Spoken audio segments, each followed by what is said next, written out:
For the railfan visiting Germany, the first stop should be the Hauptbahnhof, the main train station, where an amazing amount of trains come in on 2 levels. You can see pretty much everything that runs on Deutsche Bahn as well as the S-Bahn at this station.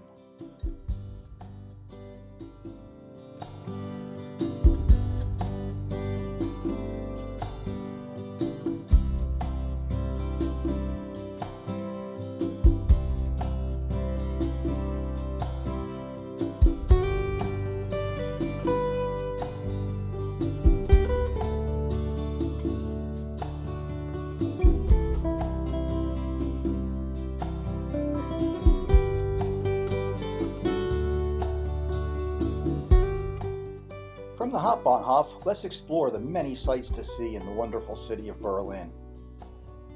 We can stop at the Berlin Cathedral, pay a visit to the Brandenburg Gate, and see the Reichstag, the Parliament House. Let's explore the U-Bahn, the narrow gauge rapid transit system of Berlin. There are many sights to see around the city, and there are many photo angles to explore.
From the S-Bahn, the heavy rapid transit system of Berlin, we spot something interesting.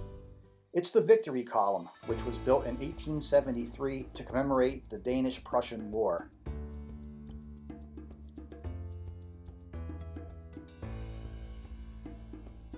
The mid-level observation deck of the Victory Column lets us do some rail fanning as trains cross the streets of Berlin.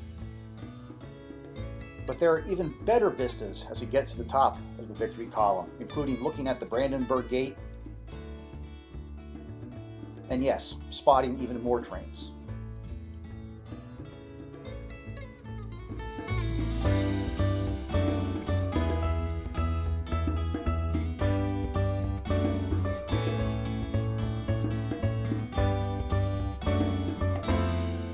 Our next stop is the German Technology Museum, which houses railroad exhibits in 2 complete connected roundhouses. One roundhouse is full of steam locomotives, while the other roundhouse displays diesel and electric technology. We find some very old locomotives inside, and even a steam locomotive hiding in the trees.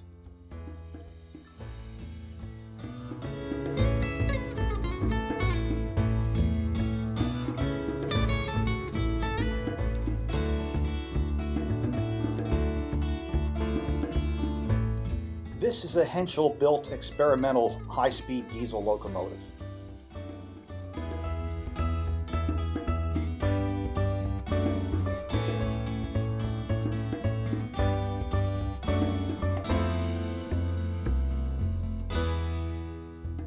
Nazi symbolism is seldom displayed, and then only with a lot of disclaimers.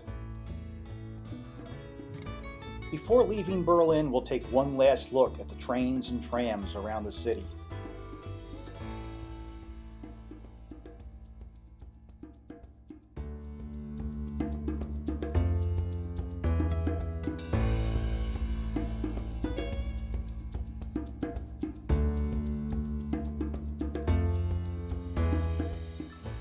Now that we're finished with Berlin, we're going to hop on a train and head to Wernigerode. It's a small town located in the Harz Mountains that even has its own castle.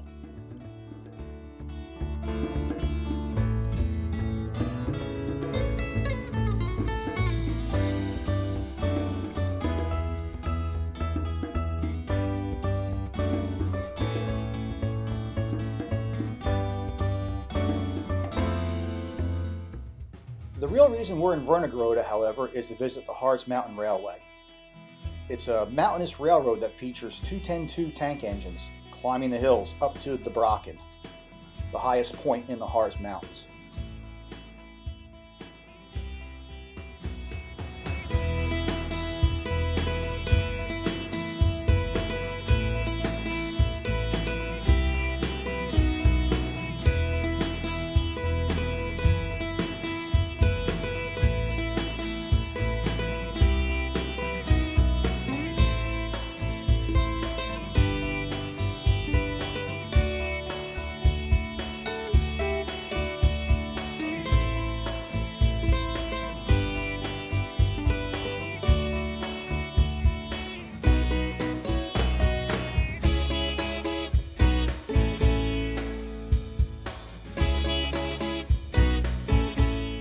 Coming back down from the Brocken, we spent some time at Dryanen, a busy junction where the 210-2s shuffled back and forth.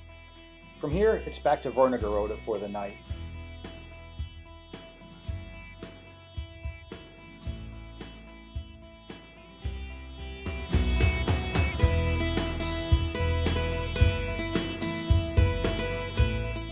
The first few stations out of Wernigerode are accessible by foot. They're only a few miles out of town, and we head out there to photograph some of the 210-2s in action, including some street running.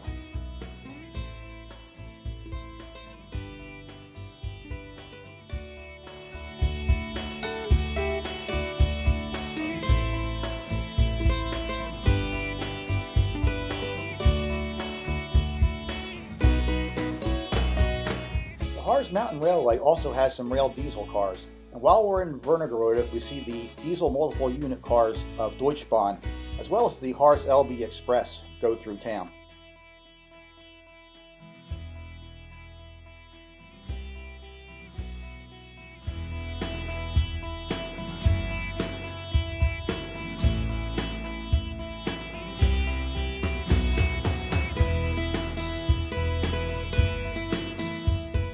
Finally, it's time to leave Wernigerode.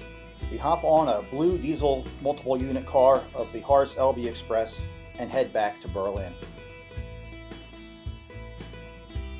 The Nollendorf-Platz station is one of the more interesting ones on the U-Bahn system in Berlin, and the Wittenberg-Platz station is the oldest, having survived World War II, where it was heavily damaged. Our last evening in Berlin is spent looking at the sights one more time, including the Reichstag,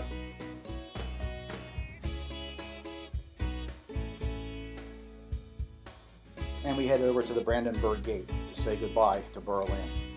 The next morning, we're at the Hauptbahnhof, ready to continue on eastward.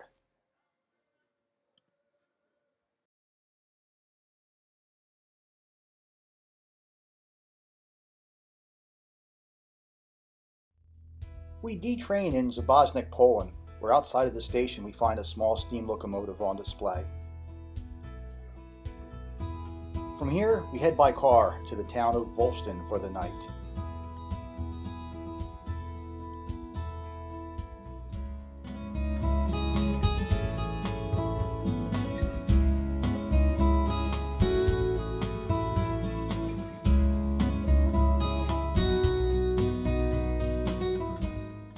The next day, we travel by train from Wolsten to Poznan, a city whose station is a mixture of modern glass on one side with a classic station look on the other.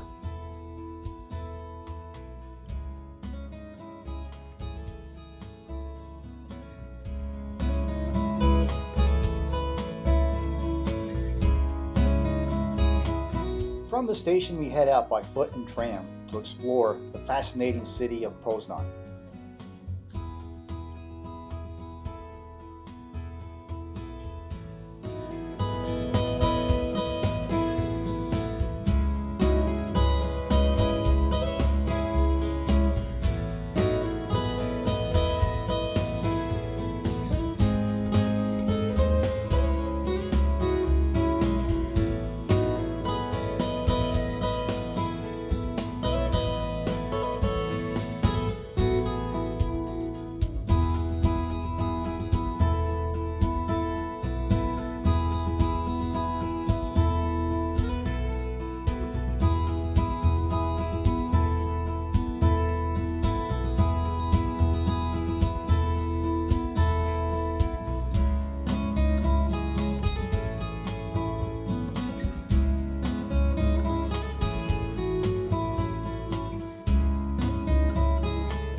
Our day of exploring done, we head back to the Poznan train station to return to Wolsztyn.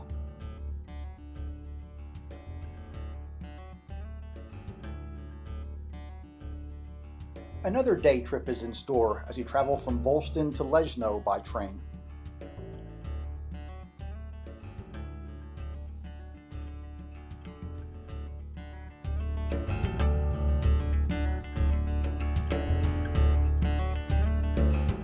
The Leszno yard is full of interesting steam and diesel locomotives, and the roundhouse is open for exploration.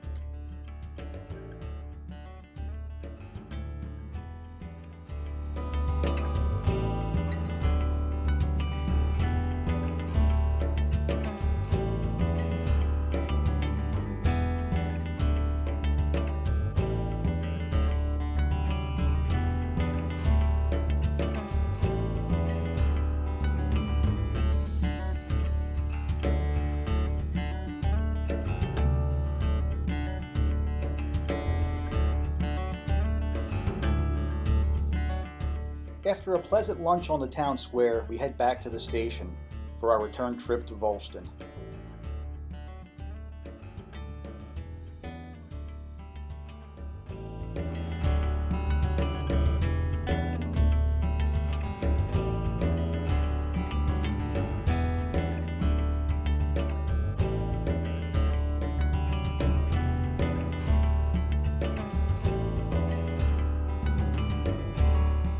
Wolsztyn's claim to fame is its large stable of serviceable steam locomotives, all housed in a roundhouse.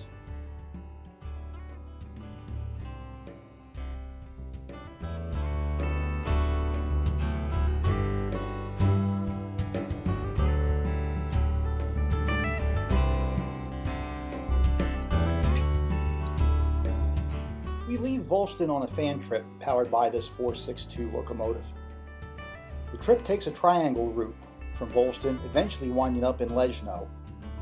Oh, and I should probably mention that I ran the locomotive during the entire fan trip.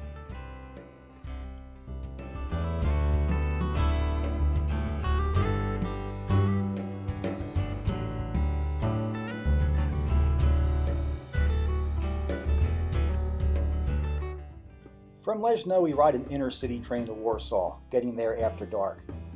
There is just enough time, though, to head out and get some shots of trains on the suspension bridge in town.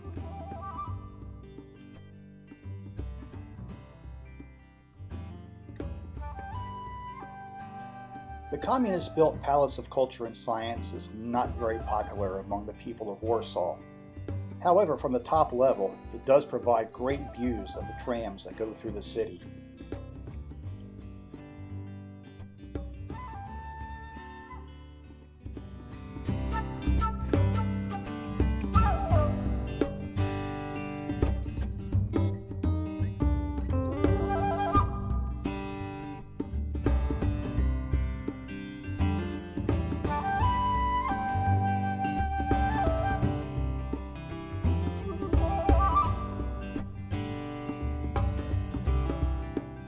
We're back to watching trains on the bridge over the Vista River, as well as watching the trams on the adjacent highway bridge we are standing on.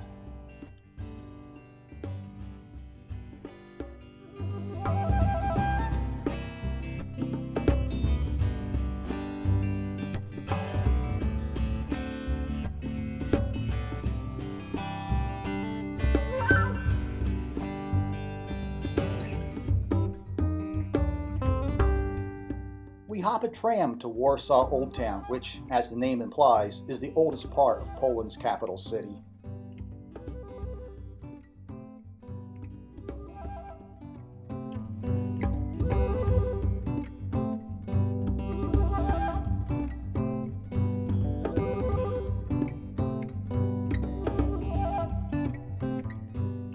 We finish in Old Town, then head over to the modern underground subway system.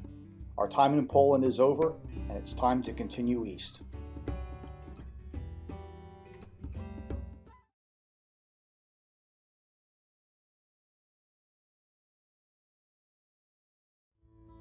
An overnight train ride takes us into Ukraine and to the capital city of Kiev. We spend a lot of time on foot here exploring the city. It is truly a beautiful place.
Down by the river we find the Friendship of Nations Arch, and the Motherland Monument overlooks the city of Kiev.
One of the more interesting rail operations in Kiev is the funicular, which ascends a steep hill from the riverfront up to the city.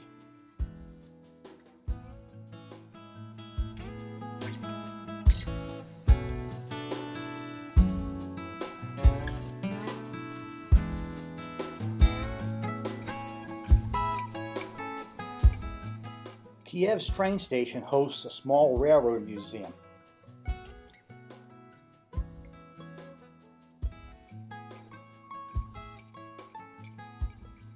In addition, there is a historic train that circles the city, powered by steam.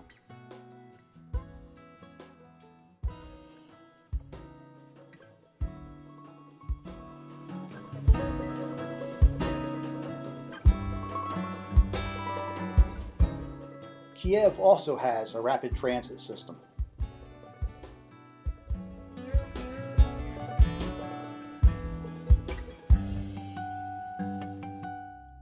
Our hotel, the Hotel Ukraine, is located right on Independence Square in Kiev. From here we look out onto Independence Square. It was just 4 months prior to our visit where 100 people lost their lives in the fight to align Ukraine with the West.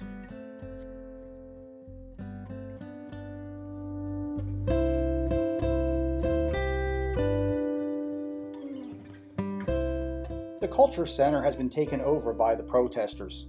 It is now their headquarters building.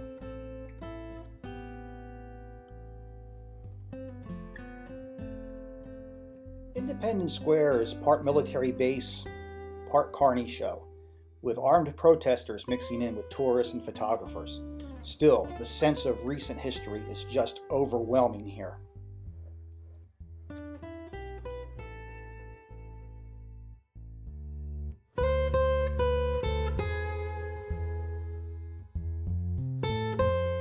One of the subway stations features this mural, a reminder that Chernobyl is not very far away.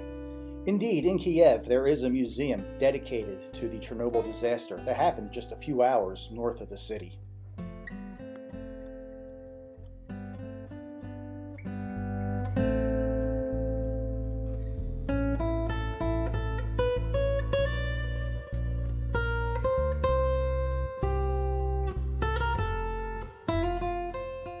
Leaving the museum, we head towards that history. We step on a train and our next stop is Chernihiv, heading towards Chernobyl. Chernihiv boasts a magnificent train station.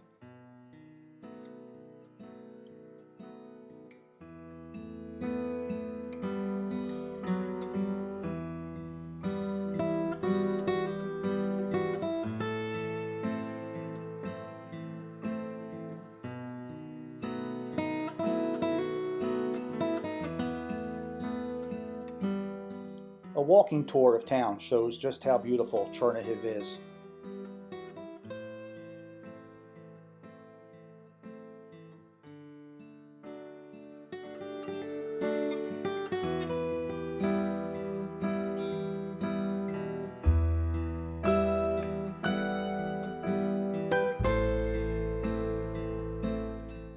Now we're back at the Chernihiv station to continue our adventure. We're back on the train and we head north out of Chernihiv. The next stop, Slavutich.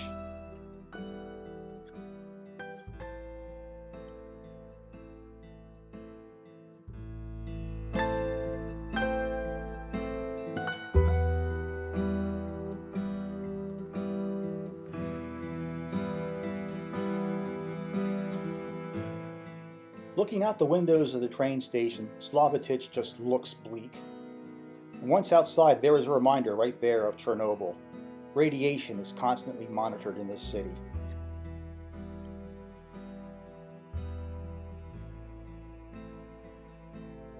Many people displaced by Chernobyl now live in Slavutich, and many people who work at Chernobyl still live here. The town has a small park dedicated to those who died in the Chernobyl disaster.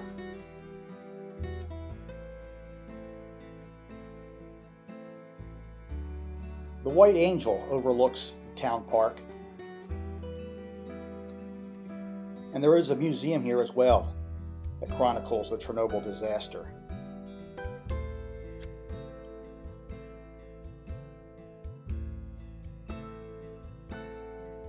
While a lot of the museum is dedicated to the disaster, though, the museum also celebrates life in Slavutich. It's a small town, it has hard times, but it is proud of its heritage.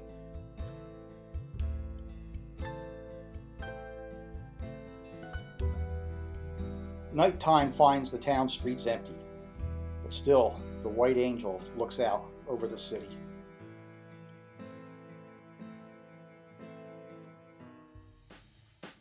Now we're back on a train leaving Slavatich. It's back through Kiev first, but then we're at the doorstep. We're entering the 30-kilometer zone of Chernobyl and ultimately the 10-kilometer zone of Chernobyl. Warnings are everywhere.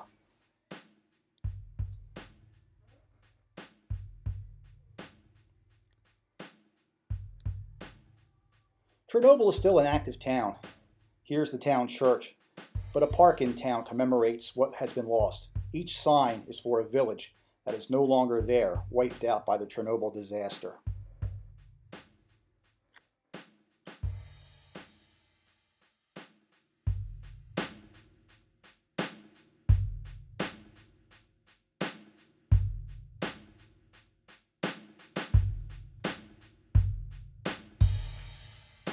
Deep in the woods near Chernobyl is this reminder of the Cold War, a large antenna that was supposed to detect incoming missiles from the west. The antenna never actually worked, though. Maps of the Cold War era showed roads leading back into the woods as heading to a Boy Scout camp to keep the antenna's location secret.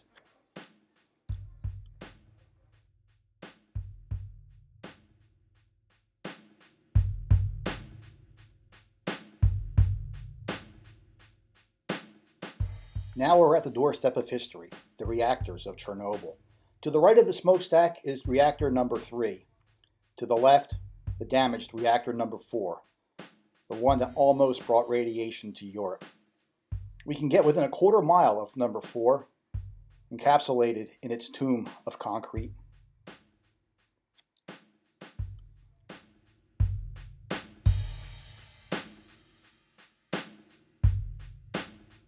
The concrete tomb is crumbling, so a new containment vessel is being built adjacent to the reactor. It will eventually be slid into place over reactor number 4, forever sealing it off.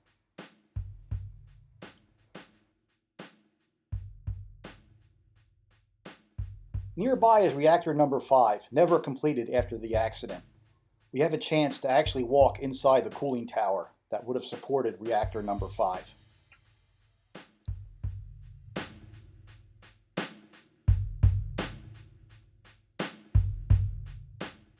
Just west of the reactors is the town that was hardest hit by the accident, the town of Pripyat. In town, there are abandoned schools, gymnasiums, art centers, and more.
The waterfront cafe is still there, its stained glass windows looking out over the river.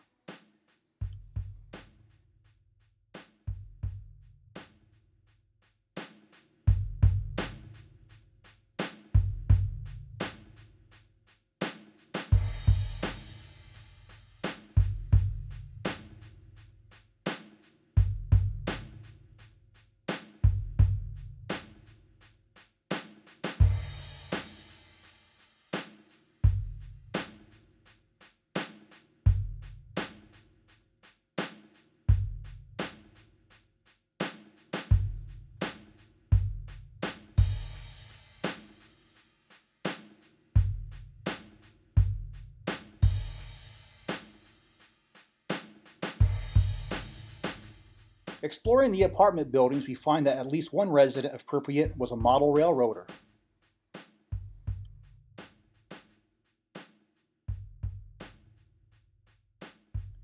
The stadium for the track sits abandoned.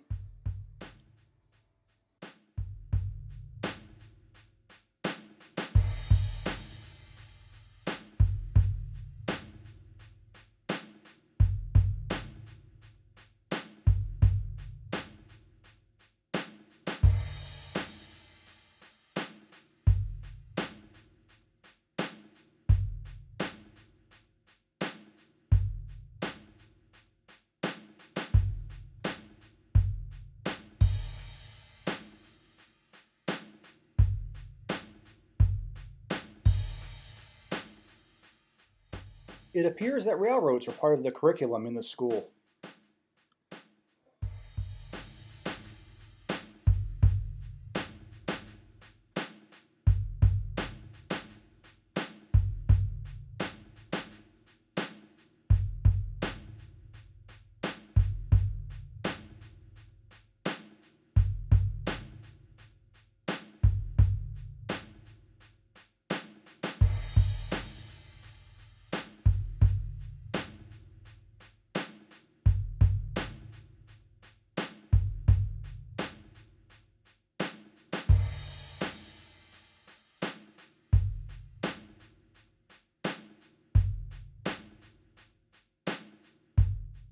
The sights of Pripyat are haunting, but yet nothing is quite as haunting as the gas mask room. These gas masks hanging from the ceiling are haunting enough, but look at the floor.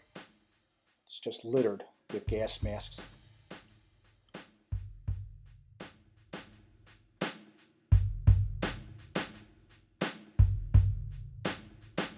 Nothing is as iconic in Pripyat as the amusement park. Opened just the day after the accident, people came here not knowing they were being exposed to radiation that would probably ultimately kill them.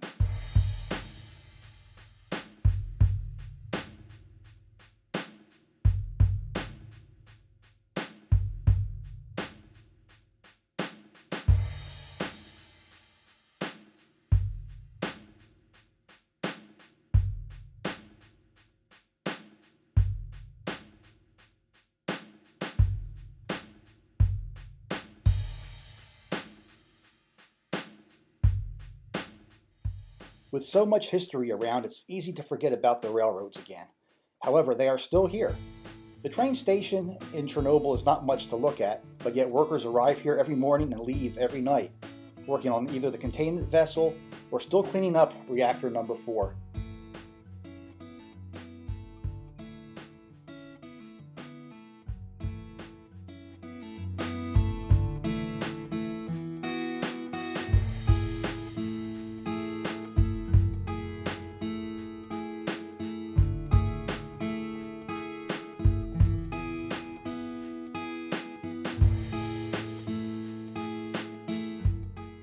The occasional car still comes into the Chernobyl power plant.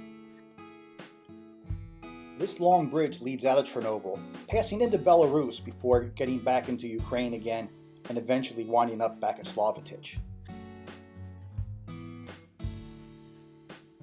We were fortunate enough to see a maintenance vehicle come across the bridge, heading into Chernobyl.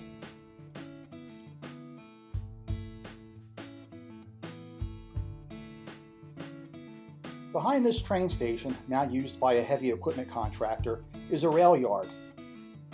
This is the last active locomotive in the Chernobyl area, still used to switch the plant. Most of the other equipment, though, is abandoned, never to leave because it is so radiated.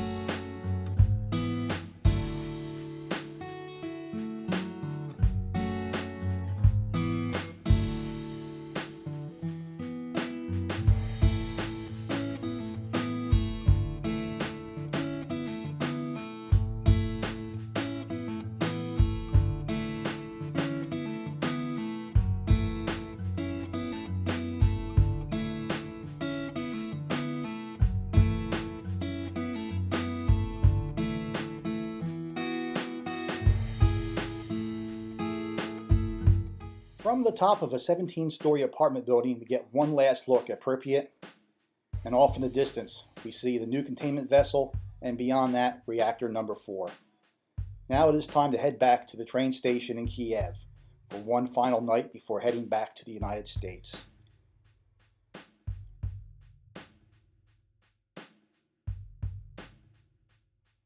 Walking through the streets of Kiev at night, there's time to reflect on the trip. What started out as a trip about trains wound up being more than that. It wound up being about history.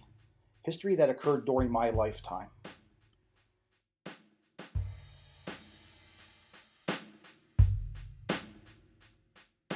Looking out over Independence Square, you come to the realization that this was indeed the trip of a lifetime.